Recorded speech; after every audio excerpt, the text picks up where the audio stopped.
I call it yoga training because it's actually learning about yoga. So I don't really want to call it a workshop either, but it's not really a seminar. It's yoga training, I guess.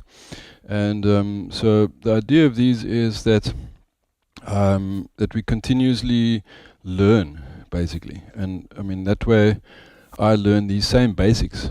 So when I say we basically need to learn, it really means the basis is that we have to learn about yoga because it's not automatic.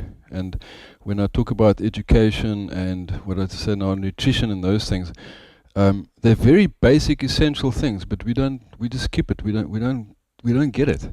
I mean, how is it possible that so many people don't understand that nutrition is only an aspect of being healthy? Everybody knows that too many emotions aren't good for us, but what techniques do we have for releasing emotion? People just like at a loss. So we do with unconstructive things that breaks us instead of doing constructive things that changes us. Okay, so that's why we need that transformation, and the transformation is what understanding yoga is about. And then the basis of the whole thing, and so you've got a piece of paper to write on, is because there needs to be a certain amount of learning. You need a pen, I'll get you a pen.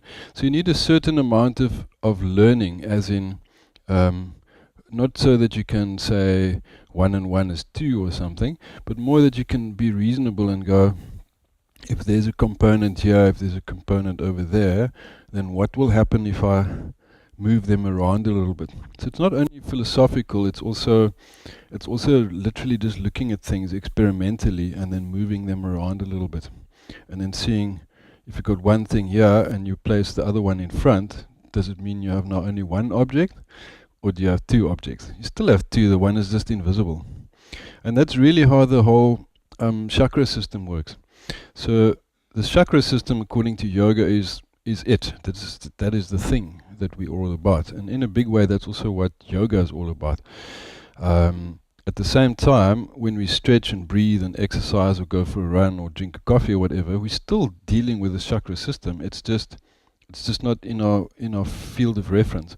And in a yoga class, we also then don't go away from the class, and the only thing the guy ever talked about teaching the class was chakra this or whatever, because we're doing other things as well, But you leave the class and your system is activated, your chakras are stronger, or altered, or it's gonna get stronger, it's gonna change or something, but you at least put yourself with the information that you have to an empowered place where things may shift. So you're not suddenly magically going to have a better country because you got a new country. I mean, a new government. The government has to implement its wisdoms and changes and ideas and so on and so on and so on. So that's what the piece of paper is for. So you've got a blank piece of paper like the board is. So I'm going to write on the board, but I'm also going to give you the idea that if you think of the topic of this more conversation is chakras, or the chakra system, and self-realization. Now, self-realization is actually a kind of yoga. So the Shivananda yoga is the yoga of self-realization, and then that was formed through. It's a very old Vedic system of yoga, which means it goes back to as far as we're aware of in our modern times of information about spirituality, metaphysics, and health and well-being and so on. So the Vedas, it refers to early Indian period, but and Hinduism comes with like a whole Vedic explanation of life and so on and so on and so on. But it's really a universal teaching. So I very much say, yeah, we acknowledge it's formed in India, but it's not Indian. It's about self. Self is, I mean, all 5 of us, we are different, but we're all human beings, I think. And then we in some ways we blended. And when I say I think, it's also because we are literally owned by what we are. So if we just work the whole time, you, in a sense, less of a human being. And if you're owned by whatever thing that drives you, like I want more or something, then you're a greedy person. And then the question is, are you then really still a human being, or are you some kind of a deformed something? And when we take it even just a little bit further from that, and you go, no, I'm like pathologically driven to have everything, then what are you going to do in the process? You're going to be taking from others, for sure. So interestingly enough, that text of, those quotes and stuff from Swami Shivananda, if you read through it, he speaks out against corruption. He says corruption is one of the bribery, he says. Bribery is one of the main things that corrupts us. So we get bribed in many different ways, and that's also how our well-being is lost in our time, because the medical system is bribed by pharmaceuticals. It's not a conspiracy, it's just a practical reality. So it doesn't have to be a conspiracy behind it for it to happen. It's just when individuals go like, yeah, I'll take a kickback, then it doesn't have to be a conspiracy. It's simply just good business on the sides of big pharma. They just know how to influence people.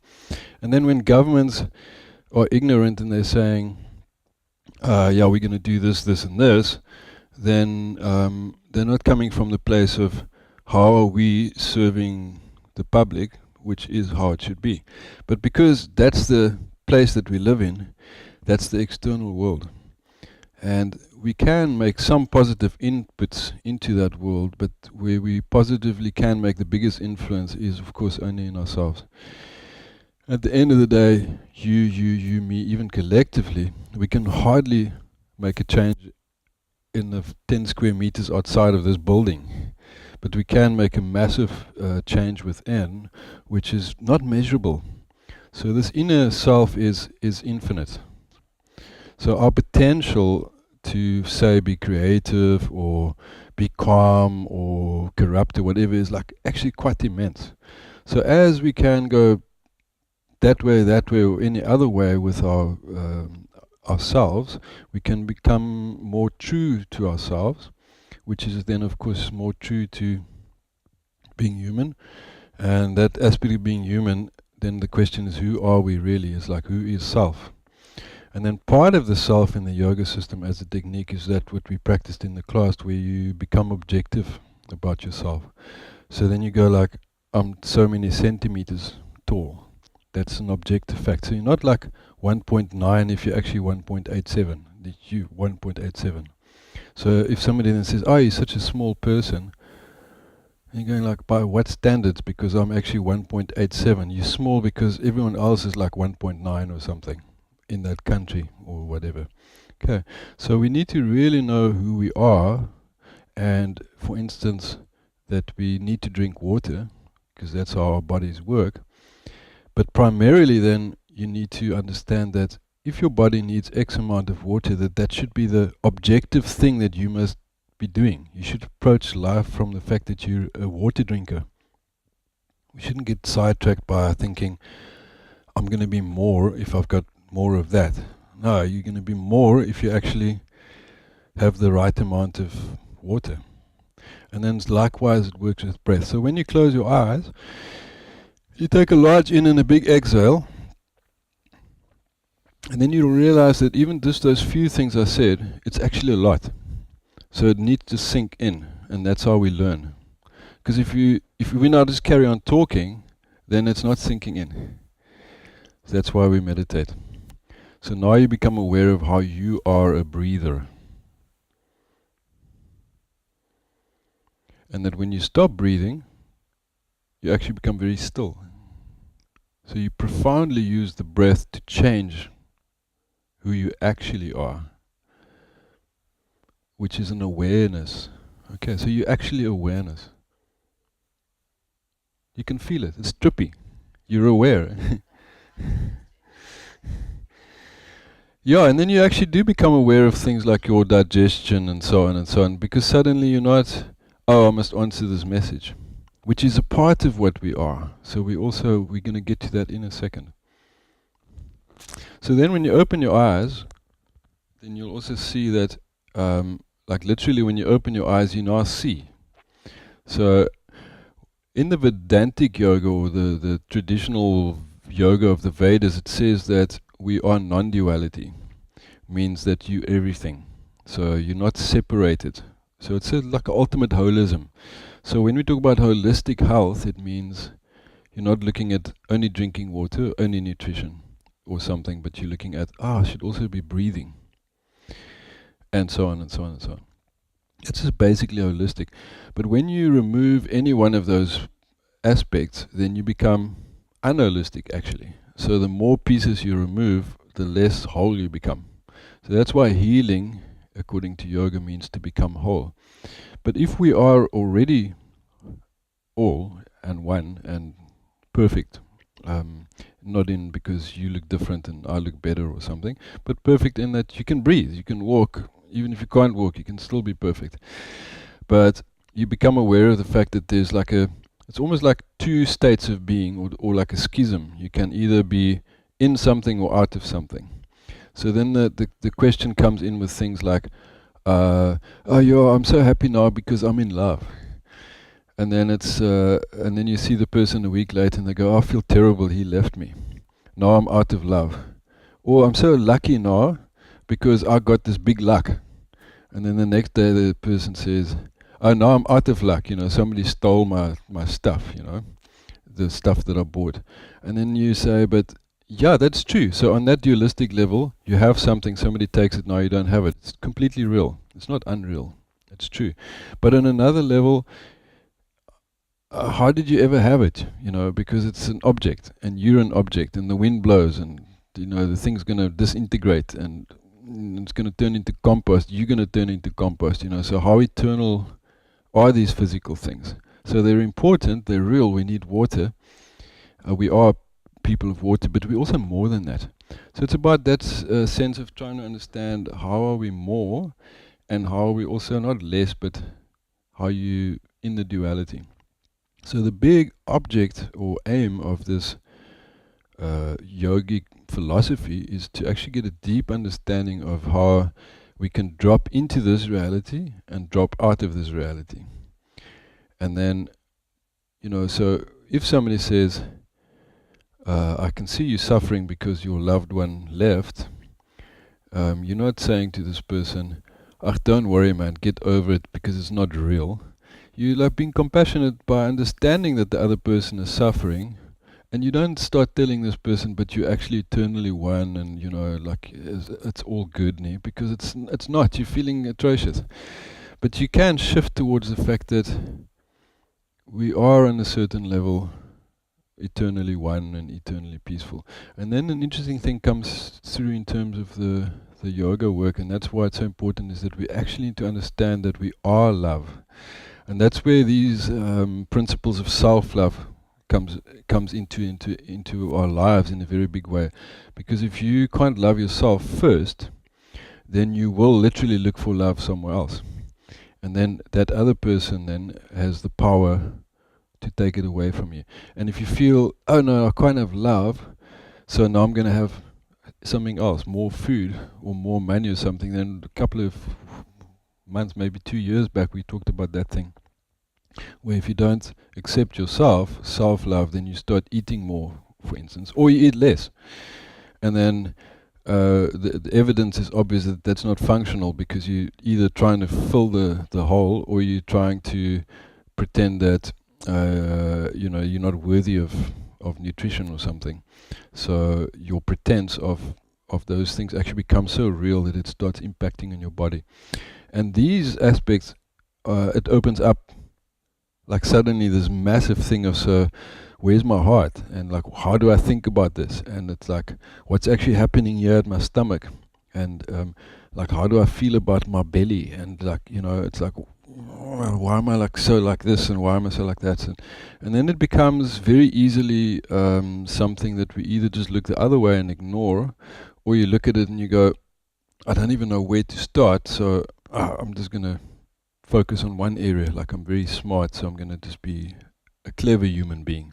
But you lose much of your human beingness. And then I think one of the main things that goes wrong in terms of this worldly scenario is then we overcompensate for something or the other because we don't have something. And then once you have this system, and one of the main sicknesses of our world globally, America, the school system and so on and so on. Our personal relationship, your relationship at home, is like you start bullying another person, because it's like one is up and the other one's down, and then or you patronize the other person or something, but basically it's not equal. So we see it in our macho world, and we see it in our political world where somebody says, this is more important for me to have this, so I'm going to take it from them. Or I'm going to tell those people that those people have less, so now you must go and grab that. But it all comes from this uneven place of people not actually being comfortable with themselves. And the really interesting aspect of it for me is that if you're not this way inclined, then you're not looking at it like this. And I mean, not everyone's the same, I mean, this is why we're here and other people are somewhere else. It's kind of how it is. But from our perspective, we are understanding this, and we need to understand this. And what I'm understanding, for instance, is, so I was chatting to a friend the other day, we were talking about schools that we went to, because I'm starting to see more and more the influence of how our schooling has education again.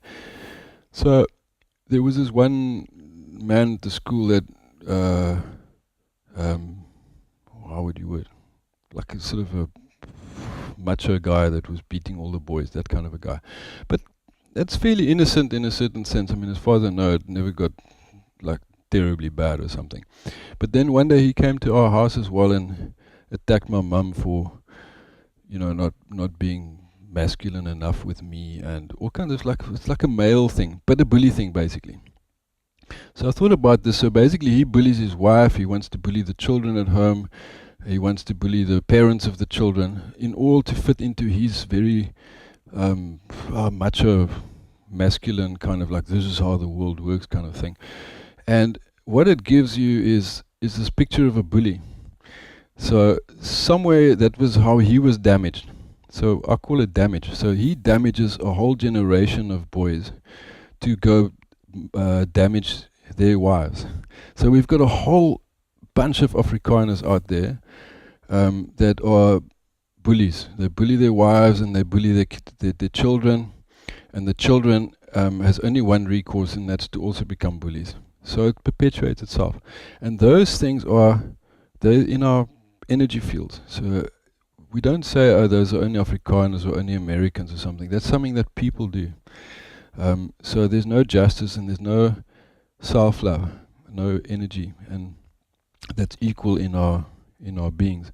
And then that's a case of you too much on the masculine side, or your feminine side isn't strong enough.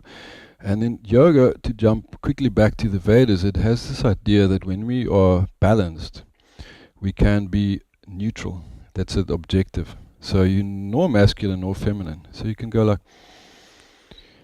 I'm now perfectly balanced. I'm one with everything. I love my male, I love my masculine, but you're still a gender person. So you're not suddenly like changing your shape or looking like a woman or something, and you're not becoming effeminate either. You can just slide between the two states. And then you can go like, now I'm going to do this, and I'm just going to behave like that. And you become aware of it. And you're like, maybe that's a little bit too feminine, maybe a bit too harsh or something. And then you can change it. So through this awareness, we can morph the way we should be able to, but we can also then learn who we actually are, which is eternally whole creatures. We're not male or female, we shouldn't be. We've got an aspect that's creative, we have an aspect that's masculine, you should have an aspect that's masculine, and we need to learn how to do these things without confronting. Because and then this is where the chakra workshop comes in. I don't know if we went in the class. No, you went there yesterday. So yesterday I was saying that, when we can't change our heart about something, we can't change our mind about something. So if one of the things that's why I always do these things autobiographically or semi-autobiographically. So I go to a therapist and I say, look, I just don't have enough energy and I don't understand it. I've been fit my whole life, I've been training my whole life, I eat well, I don't eat well, I just don't have enough energy. And then I started figuring out that my cardiovascular system isn't strong. And then I started figuring out it's because I had a high anxiety level. And then I started figuring out that that impacts on breathing and the heart.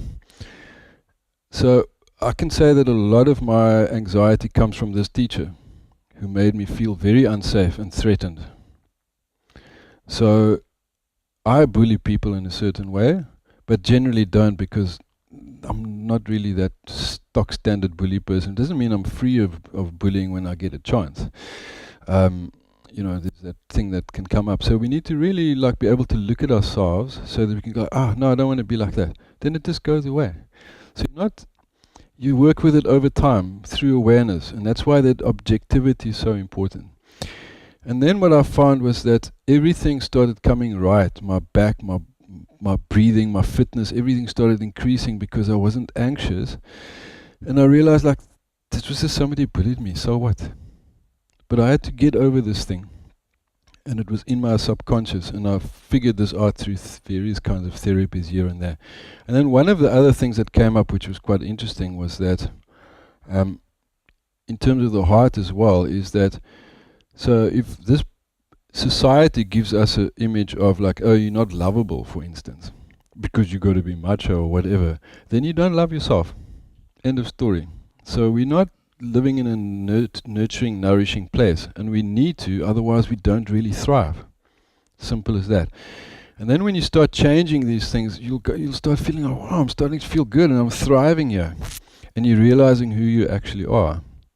And that's the holding back space, or the, what do you want to call it, the architecture at the back of what this kind of yoga is all about. So it has an automatic therapeutic function to it. And for me, then it's also clear then that this, what we call chakra healing, is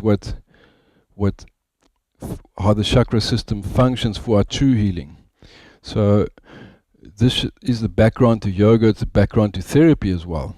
And whether you emphasize the system or so, or the yoga or the Vedas, doesn't matter. The fact is just that you want to bring your system to a place where the self can become whole, and that's natural healing. So all these things that I'm talking about in the heart, for instance, so I just figured out very easily that if I just give this person forgiveness, or the system, because I started realizing I had so much discontent and sometimes hatred for certain things, and it's all just because of a way I was treated. Obviously, dogs are like that. If you get a dog from the SPCA, it'll behave in a certain way. If it was mistreated in a certain way, it'll take years before it starts behaving like a normal dog that's loved. So we need to rehab ourselves by just becoming aware of these things. As a human being, you have to go I can let go of that system. You've been done hard by, and then you just go okay. And then it's amazing how your body will start to come right, because the energy patterns change. And you can't get healthy, in other words, just by eating healthy food. Because you're eating healthy food, it helps you. But if you harbor in your energy field, even in the unconscious, or especially in the unconscious, discontent, imbalance, then it's not really working for you. So if I have a heart attack tomorrow suddenly, it's because my heart's been weakened by my life, or I had a weak heart or something, but also because there was just a little bit too much tension at the wrong time, or whatever. Or maybe I just couldn't quite get over that anxiety or hatred. Because I must admit that deep down inside there's a lot of hatred about all this stuff, because I look at that and I go I hate that, this this is vile. It's how is this right? And then I learned, if I say that every time, it harms my body. So every time I bully someone, I'm bullying myself back. So the really cool thing about Yoga Self-realisation, who am I really, is that every time that you go I'm cool with this, but really, or I'm getting there, you're actually doing something for yourself. So it's really self-centered. And we just got to keep going back to the practice to remind ourselves of that the whole time. Okay, so if you sit like that, if you're comfortable, and then what we did a lot in the yoga classes, we started recognizing that everything is about the as well. Because is the most simple thing that we can do. So if we take a large inhale, just feel it. You go Om.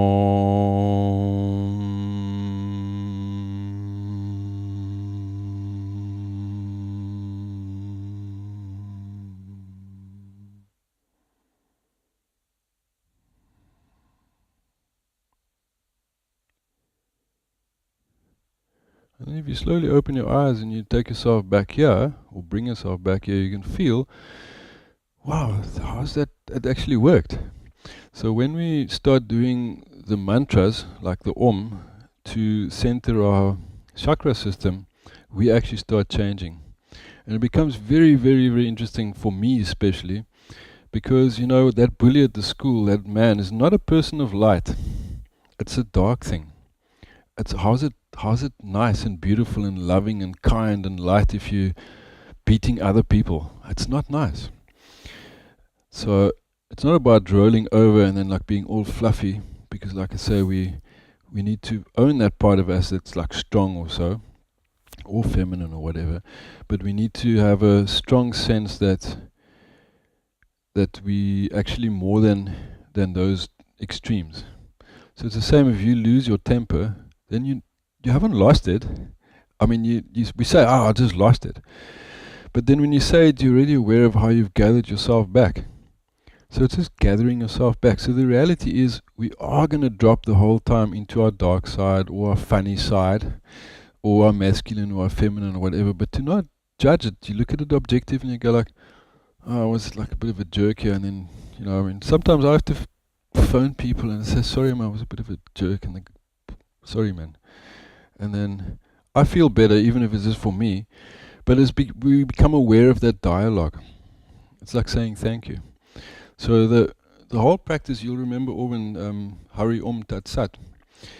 The whole thing that sets yoga completely apart from everything else in this particular sound way is that a yoga meeting, and in the Vedas the tradition was that, just like in some of our other traditions, we start with a prayer. We say Amen 3 times. It's a way of saying thank you. So if you say Amen to that, it's empowering. You're saying let it be so. It's an honoring that there's a force at work. So if you're looking at the blank page, we're starting to say now, okay, there's this huge creation, and then we are sitting here. And this is why it's becoming a very different model of being to, say, nutrition or capitalism or business school or whatever. Because you're looking at not the economy of the Western world or something, but you're actually looking at the energy economy of the whole universe. And the difference in that is that you're looking at the whole thing. And yoga does not attempt to say the universe is 42 billion square meters big. It just goes, we don't know. It's a mystery. So one of the main things about yoga then is also it says like, look, this is a mystery. You're kidding yourself if you think you know, because you are thinking that you know. It's like we don't know. But that doesn't let you feel, oh no, I know nothing. It's more like you really know a huge thing if you know that it's a mystery. So in some of these spiritual traditions, the idea is that what we call God or all that is, or the eternal being or something, is really just the we don't know. And it's really nice because it kind of puts it into a nice perspective. You can kind of frame it and go like, I know it exists, but I don't know exactly what it is. It's cool. Now I can deal with cleaning the carpet or whatever it is that I need to deal with. Because we need to deal with those things. And then we see, that's the duality. It's like there's this whole big blank piece that we don't know. I'm comfortable with that, but I do know that, like I've got to deal with these things, drink water and so on and so on. And the tradition of love and honoring that is then that love isn't then that, as you know, the romantic love of fallen in and out of love, but what they call the eternal love, the fact that love actually means whole, making whole. That's why people often say this thing of, I feel so whole now, because I'm so like, wow, like I love this, So if I go surfing and I go like, I just love this. I actually feel this state of love. So when I come back from the water, it's like, I'm really like just awesome, because you go into that physical state where you're one with everything. And that's what yoga is supposed to do for us. And that's why all these other things that are always referred to as non-yoga isn't really yoga, because you want to be conscious, aware of the philosophy or the understanding that this is what you're achieving. Otherwise, it's like, if I drink a beer, I also feel really good. But it's actually because I'm falling into unconsciousness. You know, it's like, when I sleep, I also feel good. Because I'm like, whoa, man, it's so nice. Okay, but in our subconscious, when we sleep, if we have a nightmare, it means that inside, in the process, you don't have control over what happens when you sleep. So that's why the things that aren't good for us, they haunt us. Okay, and you don't want things to like haunt you the whole time. So that's why you need to come clear on your past. So if I say we have to sit and forgive, like in the Bible verse, I think, your trespasses and like whatever, like you forgive the ones that trespass against you and so on, then you actually clear your energy space. That's why that whole forgiveness is so important to truth. And that truth is so important to love. And the interesting thing is, when we do the sound of the Om, it seems to just fill us up. Yeah, it's a oneness. The main thing is it's oneness. And you realize that everything that you against is also something. If you're against something, if I go like, no, I don't like that, I'm feeling, don't like. If I go like, that's you, that's okay. Oh no, I'll bless you for how you are. And suddenly I completely change. That's why if we say Om is a blessing, the spirit of that blessing comes into the meeting. And why it's also beautiful is because it's actually objective. It's not saying Hindu God, or it doesn't say, oh no, my religion, or you guys in India or something. It's actually, when you say that sound, it's called the universal sound of oneness. And it's aiming to the direction that our bodies are so filled with thought and emotion, which are generally like fake news, in that it's not real. If I say you're too thin, then how is that true? But if I objectively say, hey, I can see you always stressed or something, the previous one was like from a fashion statement, but if I say like you look tense or something, then I'm also objectively checking how you are. But if you can feel those things and see, oh yeah, I'm having a hard time. Of course you're having a hard time, and life's hard. But we need to be able to go, I'm having a hard time here, but there's a part of me that I can go into. It's a safe space. And we practice to get there. So when we go back to the Om sound, just sit firstly quiet. So the point is, there will be busyness and off-the-centeredness and so on and so on and so on. But when we take ourselves to a resting place of nutrition, then that offsets or balances the other things. Okay, so it's a technique to come to who you also are, or who you always are. So you take a large inhale. Think of clearing emotion and thought so that you can be more objective, because the opposite of objective is too emotional, too many thoughts. Now, think of how can I access that, and how big is it, and is it within me? So breathe in and feel the inner space, because you're an object in the universe. In this room, also in the universe.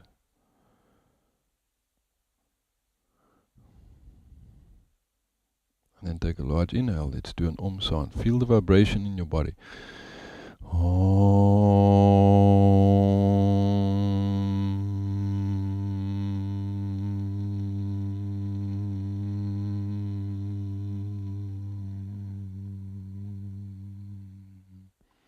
Now feel your root chakra, hip level.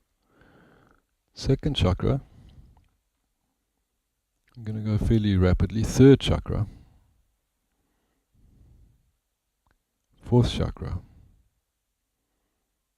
let's stay with the heart for a little bit and see if you have compassion, how the body will benefit, and how if you can love things and people and situations, or accept things, love self, how you change vibrationally, you become more like the sound. It's just a sound, a vibration. Breathe in, feel the throat chakra. And this throat chakra is a place of truth. Can I speak my truth? Can I feel my truth? Can I keep still with my truth? Third eye chakra, forehead. Place of seeing clearly, so you want to be able to see the truth. You as a compassionate, loving being. That's heart, throat, and third eye chakra. And then the crown chakra connects you to this universe of the universal which you feel in the body when you make the sound. So you can really visualize the universe and the sound. And then bring yourself to the center in this room and open your eyes. Okay, so you can see there it starts go beyond the explanation. But if you only have the experience, then you, like now you've dropped into something nice and you come back and go, what was that? You know, you got to go, oh no, I have another beer before I can have that experience. And that's where the dependency comes from. So basically, I'm an emotional eater. I think like everyone else is. So I'll be going around through the whole week, and then 8 o'clock in the evening I'm like, oh, I've been like an intense busy day or something. I'm not really hungry, but I walk to the kitchen and I start eating stuff. Because like I can feel there's something I want to fill up, and it's like I'm not bored or something, but it's like, I don't know, it's like a physical thing. You're looking for that stuff, you know. I can also, for instance, sit and meditate and go like, I'm fine. Then I don't want to eat. Or if I want to eat, then I know it's real. But why don't I do it? Because I get up at 4 or 5 in the morning to meditate, and by 8 o'clock in the evening I'm like, been there, done that, I don't feel like doing it. So it's kind of a semi-practice, in other words, what I'm doing. So then I normally go like, oh, no, I'm going to eat something and I'll do it again tomorrow. So it's like a rhythm. And the point of that is, it's not a bad thing in the way that I've got a rhythm. Every morning I've got my rituals, and then I work through the day, and then in the evening I eat something or whatever, watch a movie or read my book or something. So I'm like dropping in and out of states. I'm not only reading my book. So when I was younger, I used to only read and exercise on my own and stuff, because I always like exercise. But my escapism was books, fantasy world. So I'd be really happy when you leave me alone and I can surf or something and read a book. Like, those are the things I want to do. It's still the stuff that makes me happy. But it doesn't deal with the fact that, hey, what do I do? What do I do now? I'm a yoga teacher, I do this. It's like, yeah, I want to read, surf or whatever, do something else. But you get into this thing where you also want to do this, and it becomes your passion. And then that passion balances the other passion, which is physical and intellectual, for instance, in my case. And that's why I personally like so much yoga, because it has everything in it. And in a very complicated, layered way, but at the same time, that takes you right in the body, clears everything out, and then you can start thinking again, or eating, or breathing, or whatever it is that you want to do. So it brings a balance. But then essentially what I'm saying is your life starts coming from the And you start putting the first, because is also your universal vibration. And the change in that is not subtle, because if you are living from a place of I, the ego, no, I have to do this, I have to do that, look what I've done, you know. So it's very subtle, but suddenly it's like all about what you've done or what you haven't done. And then it becomes that other thing of like, oh, I should really be doing this, or I wish I could have done this better. Or somebody starts telling you, sorry, Mevrouw Kotze, your son is too sissy and I want him to be much better at rugby. So you must just come right, your family, you know, you're far too liberal for our school. And then the guy like starts beating me at the rugby practice because I don't know what fulfilling his idea of what the rugby player must be. And then I'm like, whoa, man, it's like, do I now come or go? So now I'm like messed up, basically. So personally what I'm saying is, then I'm just giving myself as an example, then my journey back to where I'm here now has been through coming to terms with all these things. And that's how it is. It's like if you don't come to terms with stuff, your marriage breaking up or whatever the case is, then how are you actually ever going to like be okay with the next thing? Because you're not essentially in Okay. So our blank space here is filled with emotions and thoughts about stuff. And the truth of it is that none of it is really true. So, like literally the only truth is we don't know. And if we start from the point, it's a vibration. And what I said earlier, what I was trying to say with, if you're coming from one small lopsided aspect of self, it's untrue and it's dark basically. Because beating other people or bullying other people is not light. It's not it's not that thing. Okay. So that's how we set balance to ourselves. And then from there, whatever happens is whatever happens. But you don't start building all the other external things without starting here. And that's why they're saying that that this kind of reality or truth is the bedrock of how we should be, or it should be our faith, or our whatever it is, that we should really believe that the foundation of what we do is this thing. That's why people can be very good at something, because they can exclusively focus on that one thing and make it their center. The truth is that, the working truth is that that center needs to be this whole big universe of Okay. Any questions? So it's a big philosophy, in other words. It's a big philosophy, but the thing is, what I'm saying is it's really easy to implement, because we just have to understand that we're always going to drop in and out of this stuff. We don't have to be like perfect all of a sudden, because that's also an ailment, this thing of like perfection, for instance. That's why I brought it up as well. And it's not just them, it's us, it's you, it's me, we're all in this. And that's why it's so important to do this work, because somebody's got to do it. And that's why in yoga, they, in this tradition, which is what we're doing here as well, is it's a oral tradition of sharing the stories, that there is a part of us that's unlimited, universal, very capable, unisex, loving, all these beautiful things, like a beautiful possibility. And the other beautiful thing about it, there's abundance in that, in the sense that it's like a natural, it's nature. So what happens on the planet with nature is people look at the forest and they go, that's such a beautiful forest. And other people come and they look at the forest, they go like, I can sell it to those guys. And they chop it down. Because they're not looking at the importance of the forest, they're just looking at it and they see there's money for it. And then that greed becomes very quickly a problem. And then somebody says, no, we protect this forest. And then the next guy goes like, no, but I'll pay you if you give me like a chop off the one side for me, make the map a little bit different. Then that guy is lost into the dark. The darkness has taken him, because he's not seeing his love anymore. And then so it boils down, that's the kind of love I'm talking about. And that's when I talk about nature. But if you do this, and you do it properly, it's like you become bedrocked in this place where, yes, you make mistakes and so on and so on. But you go like, that wasn't actually the right thing to do. And you become objectively more whole. A few quick comments. Any comments?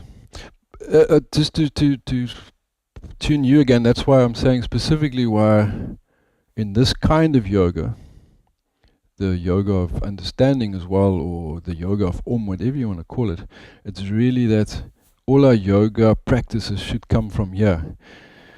For us who's interested in that. But everyone in our classes at this studio, this kind of a person. That's why it is what it is. So that's what you align with. Then you add all the other practices on top of this. And this could be either in the obvious or in the background. But it's very obvious, we got the sign up in the room. But otherwise, we don't say this in every class the whole time, but we sense it. And that's the difference between if you meet somebody and you go like, that's a lovely person, or like, I sense there's something really wrong with that, like this place, I don't want to be there. You just don't connect with it, you don't want to. Okay, so we got a sense in ourselves that we're in a safe place, essentially. So it's a big thing.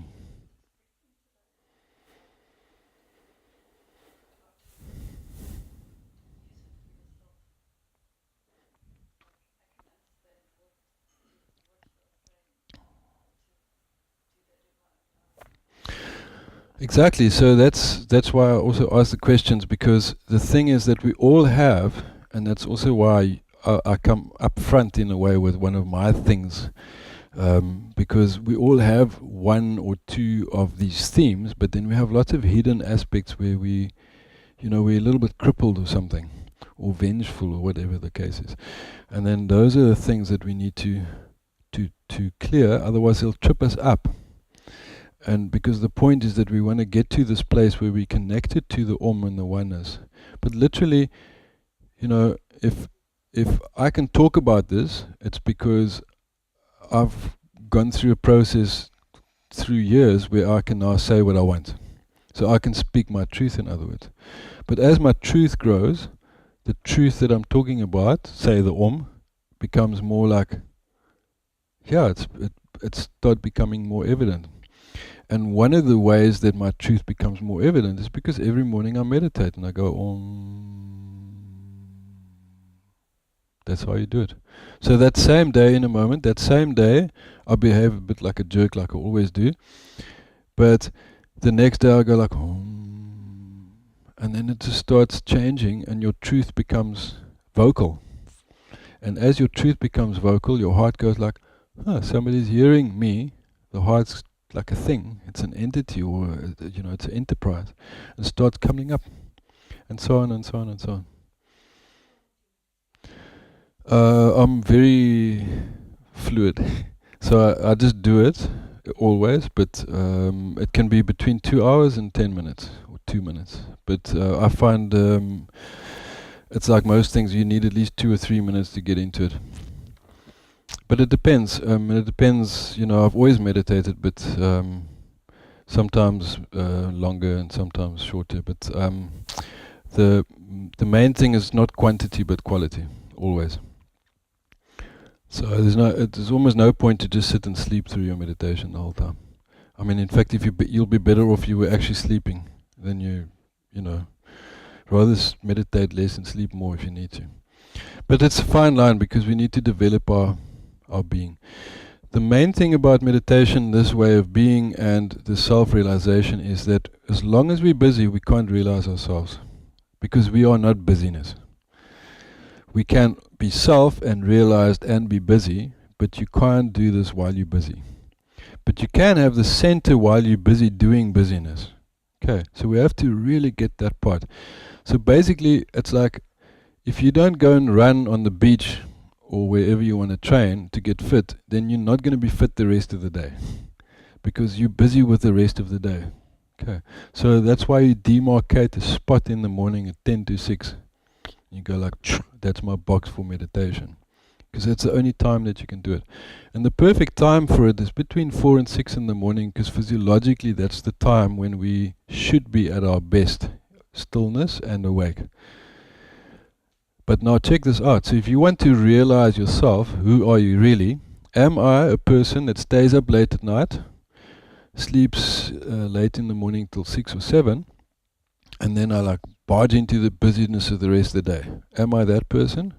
Or am I a person that goes to bed at 10 o'clock like a yogi should, and then wake up at 4 o'clock after exactly 6 hours of solid, perfect, dreamless sleep, and then I sit exactly for 2 hours perfectly, and then there's a structure that's idealistically beautiful, and then for the next 12 hours you're perfectly awake and sound and balanced and beautiful and everything, and then you've got like 4 hours until 10 to chill out and read scriptures or whatever it is that you do, or do service for the community. Am I that being that I'm realizing? Or am I that other creature that's actually not a human being in the sense of the realized being.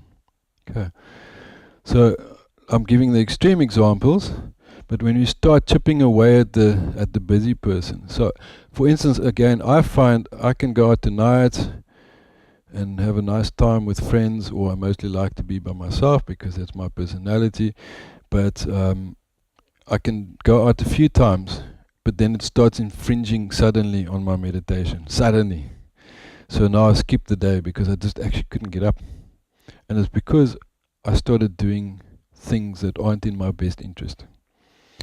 And as soon as you get distracted, you start losing that core. It's a moral fiber. And your physiology starts changing because your physiology is optimized in a certain way. So that's why when we eat and drink the wrong things all the time, like you lose the plot. So the balance of the holistic health comes from not one thing, but nutrition, breathing, exercise. That's why we do yoga practices. So the reality is that we need to set into a rhythm, fall into a rhythm that sets the pace for what optimizes us. So when we come back to, but it's a life thing, you know. I mean, if I could do this earlier, then I would have been so much more productive, and I would have been maybe everything that I'm talented for. And now in the meantime, I mean, it took me like so far to survive into my old age here, and I actually hardly managed any of my talents because I just didn't have it together. It wasn't the right nutritious environment, you know. I mean, I was too anxious, so I couldn't fulfill my potential as an athlete. Like I was too emotional, so I couldn't access my potential as a scholar. You know, I mean, these things. But the beautiful side of it is life happens the way it does. And because of all these things, I'm here now instead of a failed athlete or a engineer or something, you know, that I, in a way, wanted to be, but I now fortunately aren't, you know. I'm like, yeah, man, this is great. And then that's a big part of the whole healing, because you get to this place and you go like, this is great. This is meant to be, because this is in Om. Does it make sense? So we steer towards that, and in the yoga system, geared at self-realization, it clearly says that when you reach our age, you're starting to go like, I think I realize who I am. Because you've been around the block, and you didn't get deluded. And when you do get deluded, you go, I think I've been kind here. You know, like I've been too busy, or I thought it was about that and it wasn't. But at least you can come back to who you actually are. Who are you? So that's the question of self-realization. So we don't realize ourselves without going. That's a perfect moment to go now. So we don't realize ourselves without actually getting into this place where we can realize who we are. So now I'm going to go to the board, and I want you to look at your blank piece of paper, because once I've said a few things. You can have Carol's pen as well. So how's that for perfect manifestation of a pen? Oh, well, yes. Yeah, I'll give to you. We're going to take a break for Orban. And let me test if my sound is working. It's still recording. We're going to make a professional video of this. Is also why I'm doing it. So then I'll share that with you. But I'm going to rush you out now, so that I can. Yeah, cool. Have a nice time away again. Okay. Cheers.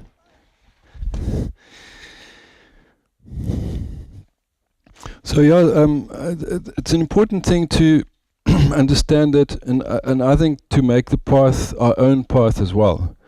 You know, because I mean, I'd be foolish if I say, Tash, this is the path that you must not take, you know, to become a yogi. Because it's not like that, you know. And, you know, I don't take well to teachers, for instance, who tells me exactly what I must do, because so that I can be like them, you know. But I take very well to people who encourage me to be myself. And it's really true for every person. We are who we are. But we need to be that person for ourselves, I think, more than anything. And I'll tell this story because I think Orban is here the time in the this is what we did at the teacher training thing, which was really nice, because and that was part of realizing for me who I am as well, because I've done this for a long time and I've done segments of this, but it's really I'd say a privilege or something, or blessing, to be able to sit in the space and go like, I wonder who I am. Or when you speak the truth, the thing is, it's something that you can say to yourself for sure, is that I'm now speaking the truth of my heart. But the universal principle of that is a sort of a general principality that I think people miss, is that it's true, we all know that we want to be ourselves. I think people deep down know that, but yet then we land up imitating others, and that's untruthful. So that in terms of yoga, that has to be a principle of how we teach yoga. So if I say the class is uniform like this, now you must all do it like that, then how is that yoga?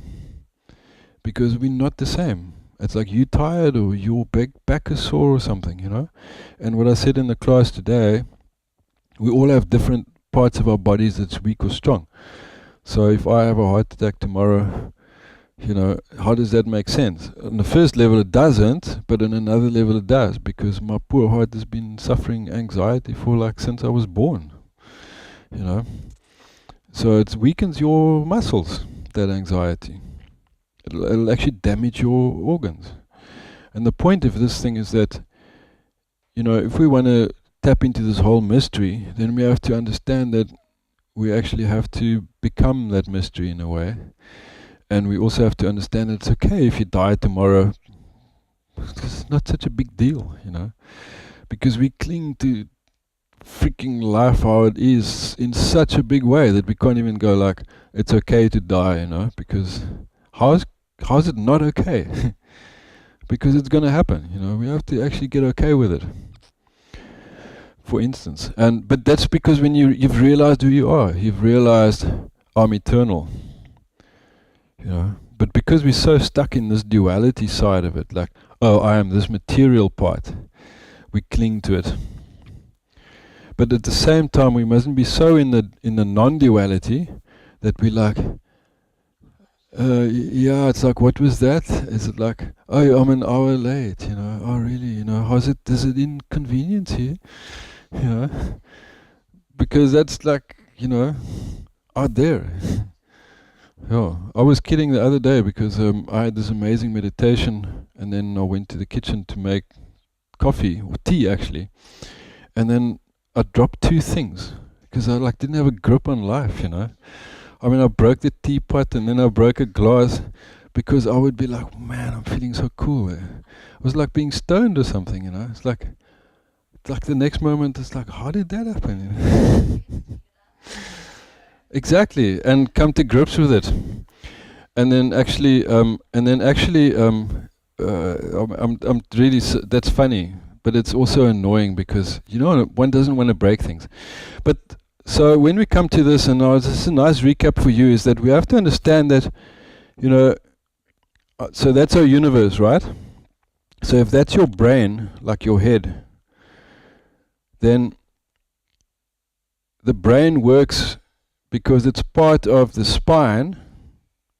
I'm just going to improvise this picture. So I'm going to draw a stokmannetjie. Okay, stick man there. So if your stick man goes, let's make a happy one. And that's the spine and the brain. Then if that nervous system is working properly, then you'll have good motor functions and you'll be able to see properly and so on and so on and so on and so on.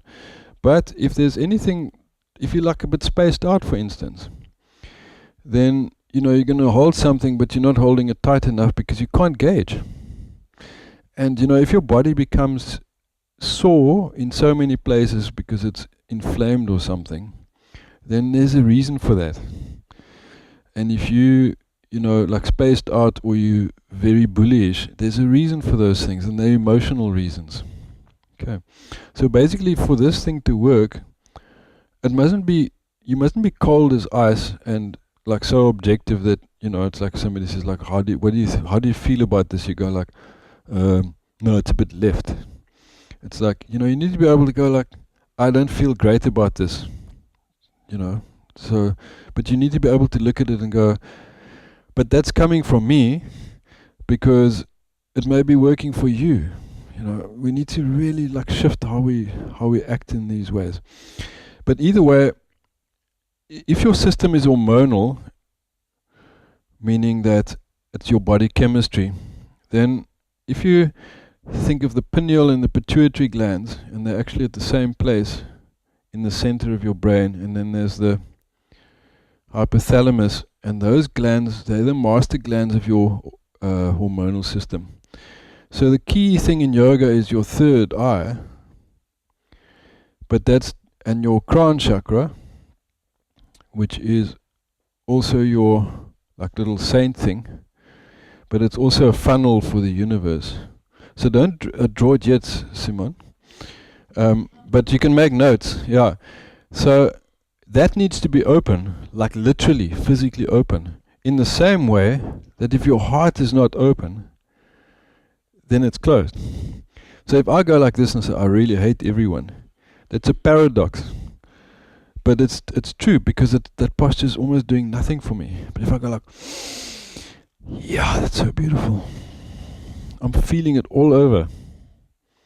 And then for the moment that I do that, and I go like, yeah, it's actually, it's open. Then I literally transcend myself, my emotions and my thoughts, and I'm touched into the oneness. So this whole symbol and the whole practice of Om is literally put there as a means or a technique so that you can get focused and tune into the fact that you, this whole thing, making the sound here. And when you do it frequently, you become that thing, which is more beneficial than the spacing out or just taking one angle in life. So if we just go like, world's black and white, boys must play rugby, and those people are liberals, and these other people must beat those people up or something, it's very effective, because you're just like, muscling in there and doing a certain thing. But it's really unpleasant for everyone else. And it's confrontational, and it's like dysfunctional, and it makes everyone else like freaky. And now I can react, I can either fight back to that, or I can go, no, I'm just walking away from it. And that's where that thing comes from. If you can, walk away from a fight. Walk away from confrontation, because how does it serve anyone? Generally speaking. We also, obviously, generally speaking, it's a time and a place. Draw a line in the sand, or make an act of something. But you know what I mean, that's a grey area. But then also that grey area then gets resolved, because we understand there's a time and a place for everything. It's wisdom. Generally walk away if you can. But if it's about your own life and another person that you think you want to preserve yourself, you're allowed to defend yourself. But you mustn't just habitually pick a fight with everyone else that's got a different opinion to you. Because then everyone's just picking fights. Never peace. But in order to have that real peace, it has to be an inner transformation. So you can't just go like, you guys stand there, you guys stand there. I always use that example. Now interfering with your fight. As soon as I walk away, you guys like looking for an opportunity to fight again. Because I've only separated you. I didn't say like, hey man, can you see that's a human being there? And, we're all universal creatures. You've got a right to live. But this guy thinks he's better than this one. And that guy thinks, no, if he doesn't take what that one's got, then he doesn't have enough. So they're perpetually fighting. Somebody must change into a peace-loving creature. And that's our true essence. In that sense, we're peaceful. We're not this, that, or the other. We like everything that's other and self. Okay, so that's when you realize yourself. But that's why we're not that terribly self-realized, because here we are doing all this stuff. So the physical idea in yoga is that if these are your chakras, so I must say chakra there, then the way that you look at the world influences your glands. So if you sit and stare at the TV screen the whole day, then it's not just the content of the programs that gets to you, it's also, like they say, the tube of the vibration, the kind of light. So the artificial light coming off a phone or a tablet or TV screen or something, it's not natural. So it has a certain influence on your physicality.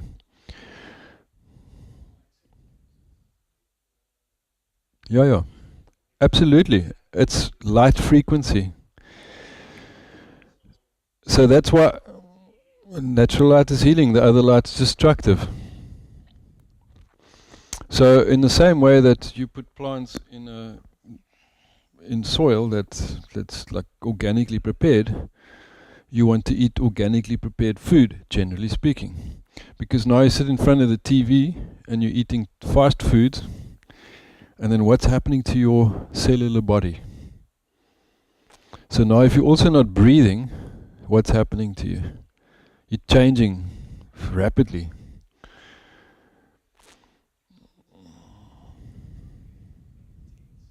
All kinds of things will happen. But you can regulate these things with drugs. And that's exactly what happens. So people go like, no, these children are ADD and they're not performing well at school.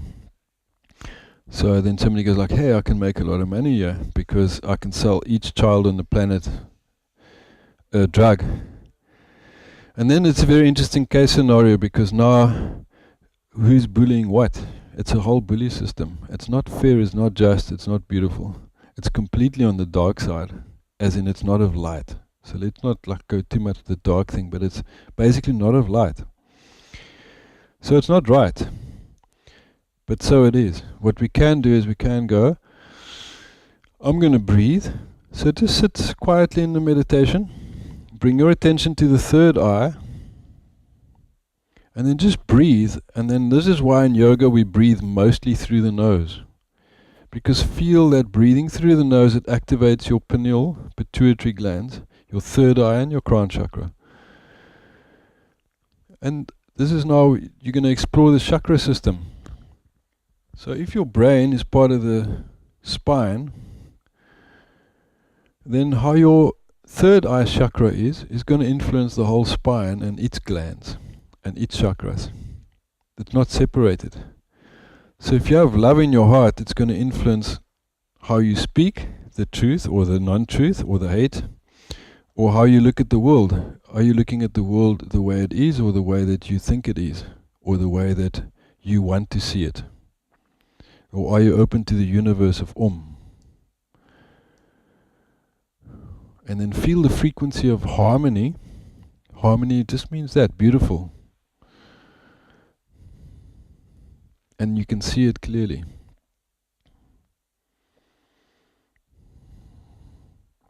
And then feel that if we do one Om sound, how it strengthens the chakra system, because it actually strengthens the vibration in your cellular body and therefore the glands as well. Take a large inhale.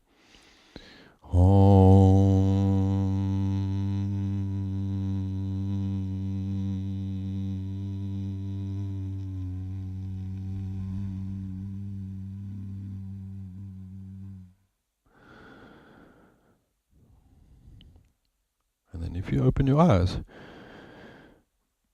one can sense it. So that's why if you have this conversation with someone and say, hey, did you know that the chakras are really important? And you're like, what's that? And that's why my statement goes like, because the medical system recognizes the gland, but they don't recognize the energy in the gland, or they don't want to, then they're not going to come from the same place as you, because they're not like oming. Okay. Because they're coming from an intellectual place. So a person intellectualizing is not going to arise at the same place as another person coming from the heart.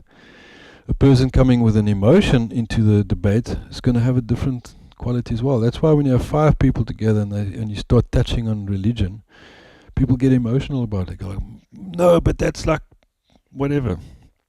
You go like, sorry man, you're being emotional, you're not objective. The person goes like, yeah, but the Lord said that, like being objective, like from a bad place because you're like trying to stop me with my thoughts or something.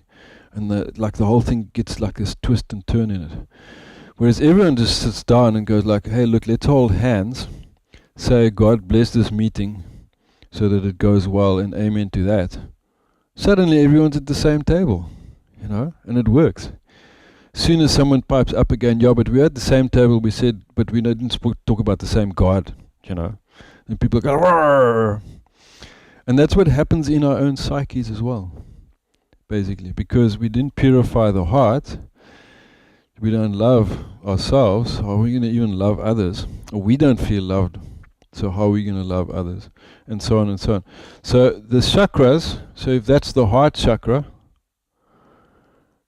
that love gets passed up and it goes down. And we need to live, so this is your earth level, but basically if that's earth,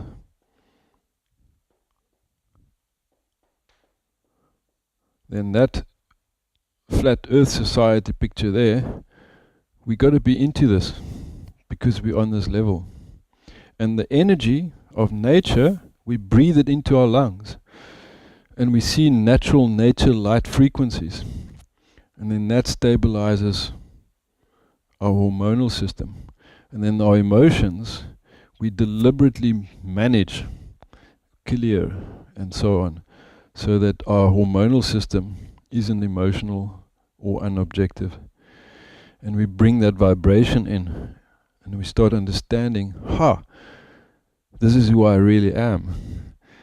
Then this self, which is in yoga spelt like that,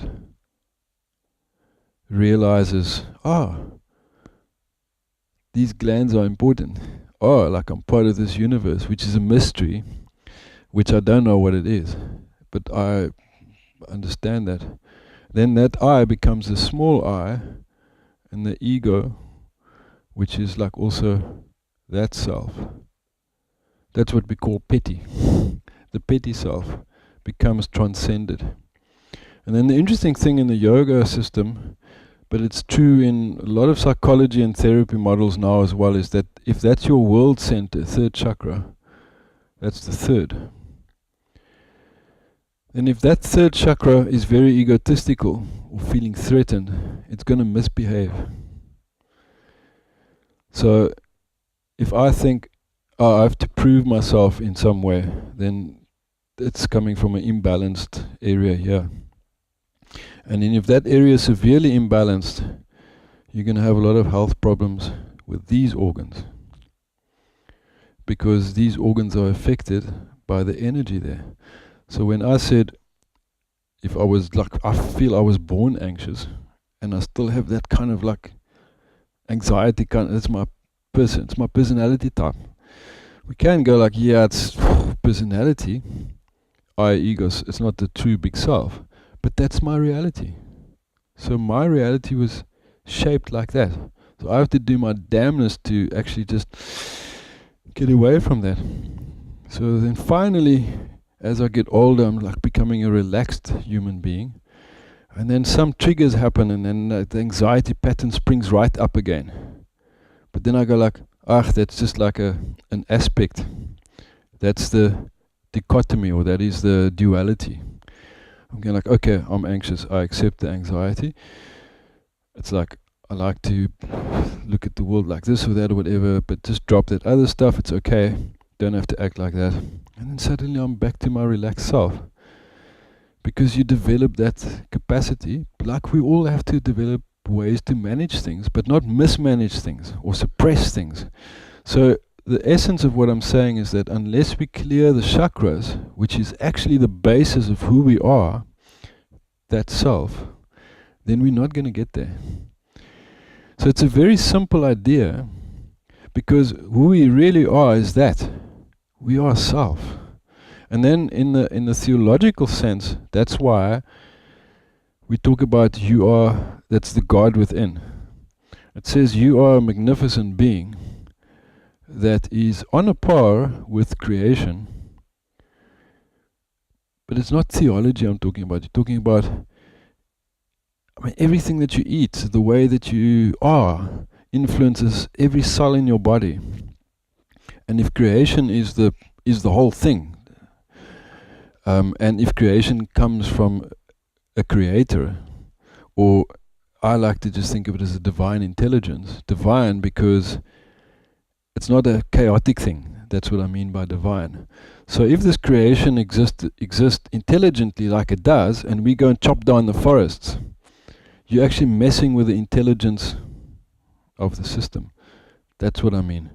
So if you're messing with the planets or whatever, and you blow up things, then you're messing with yourself. But if you go within and you go, I'm not only ego and self and petty and all that kind of stuff, then that other part starts coming true and you become changing. And then that's why the crown has a little saint thing above. Because as we purify these things, you become more loving. When you become more loving, you become more healed. You start speaking the truth, you start seeing the truth, you start changing who you are and how you relate.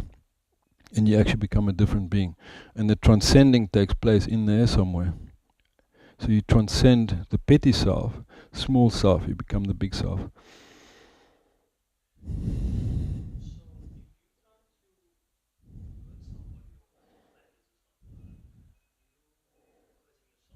Mm-hmm.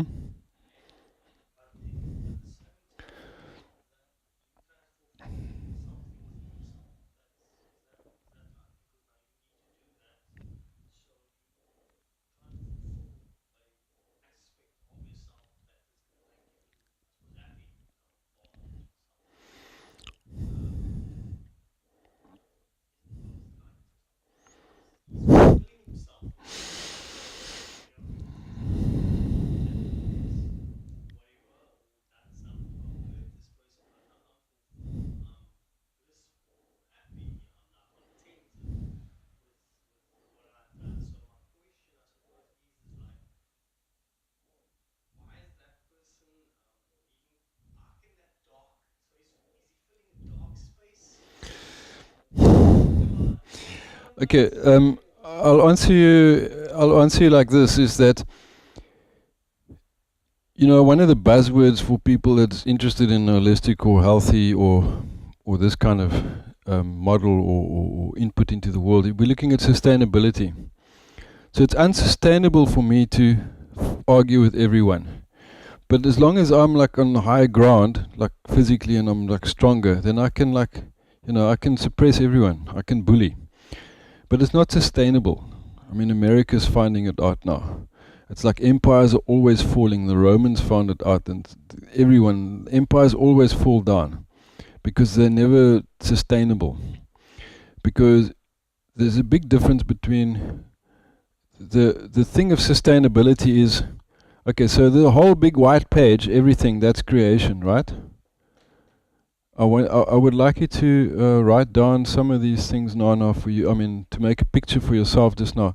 So if you create with co-creation, creativity means you bring forth, then that's called co-create, right? But if you, and of course what you're saying is if you're coming from a bully aspect, you're actually also co-creating with the dark side a certain reality. So you're feeling good because your muscles are big and you like bullying other people. That works for you, but like I said, it doesn't work for the other person that gets bullied. So therefore it's not correct. So that's why the first rule of yoga teaching is non-violence. Because it says if you're violating your body or anything, then it's incorrect, it's not right. It doesn't mean that passivity, as in no activity, it just means to look for an objectivity. And what yoga is saying, so that one in the ahimsa, and then the other one, yoga chitta vritti nirodha, which is the phrase that means in Sanskrit, don't be ruled by your thoughts and emotions, let it be still. So because the universe, if you make the Om sound, and then afterwards everything is harmonious and still. Suddenly everything just falls into place. So when you bring things to balance, then there's order, not chaos. And yet, what you're also saying is this persistent question of the whole thing is non-duality. But we live in duality. So you are going to get to a place where you are violent or where you witness violence. It's not right. It doesn't make it right. So you come from a place where you're aware that it's incorrect, harmful, and you keep creating your reality from a place of harmony. But you accept the non-harmony, you just don't get engaging in it. You don't judge the person that's violent, but you just set an example, or you walk away from it, of being non-violent. Because they're just fulfilling something that can only spiral out of control like we have now. The world is so lopsided now with haves and have-nots, that the haves have broken everything. There's nothing that's not broken. The whole place is ruined because of this whole self-serving, I'm going to take what I can.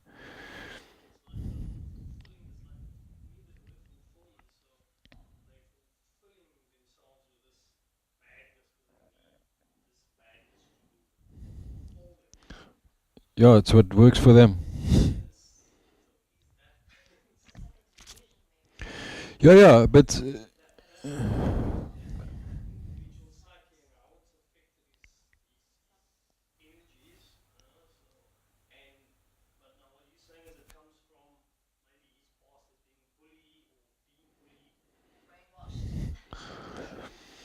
these are patterns that play out.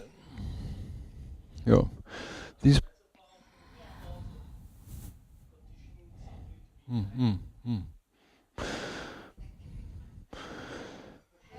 So, yes. What's the time? Do you want to just hang in 1 minute? Yeah. So, no, that's perfect. No, you can leave any time, as I said. So the thing is to understand that we have balance and imbalance, and to be comfortable with that.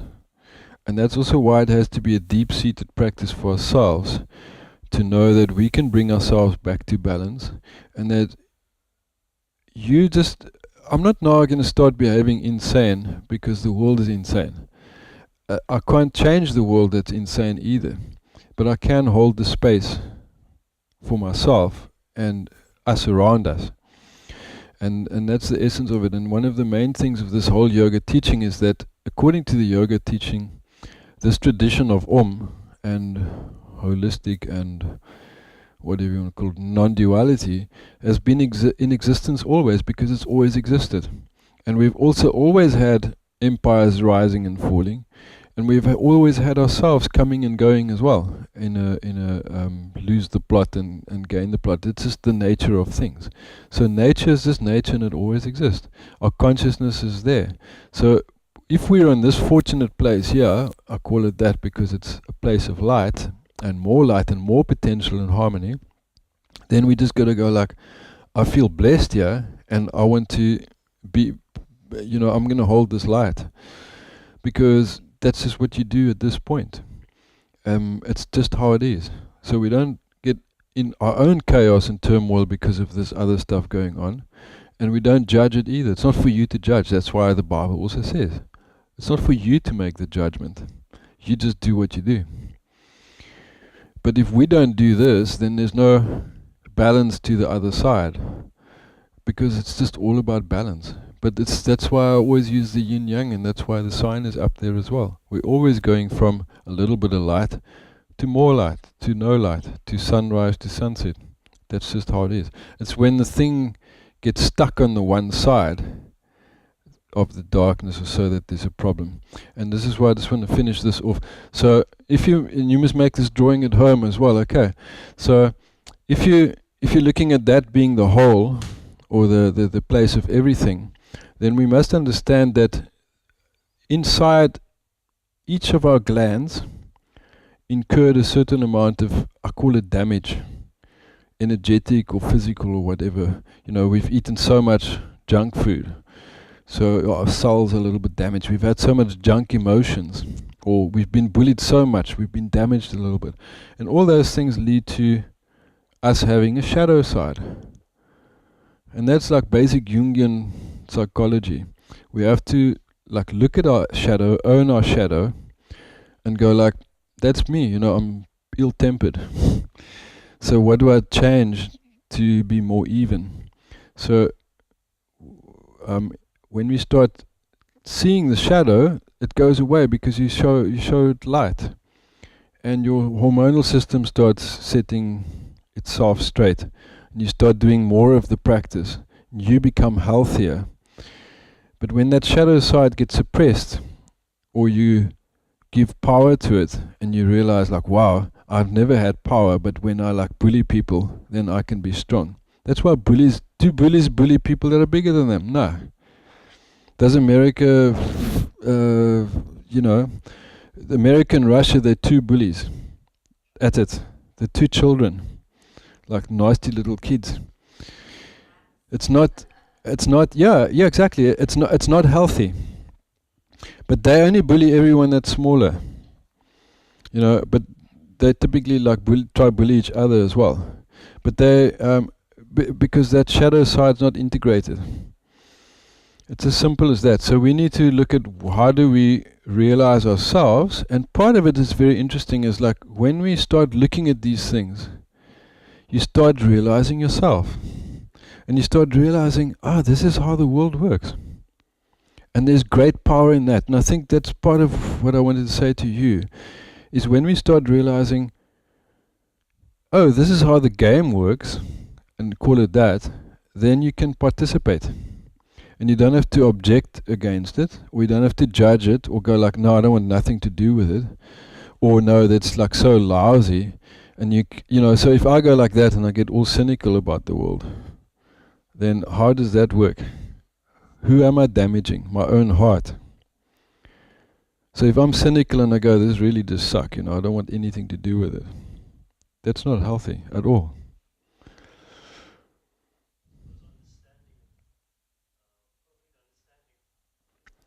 Perfect understanding, exactly. That is.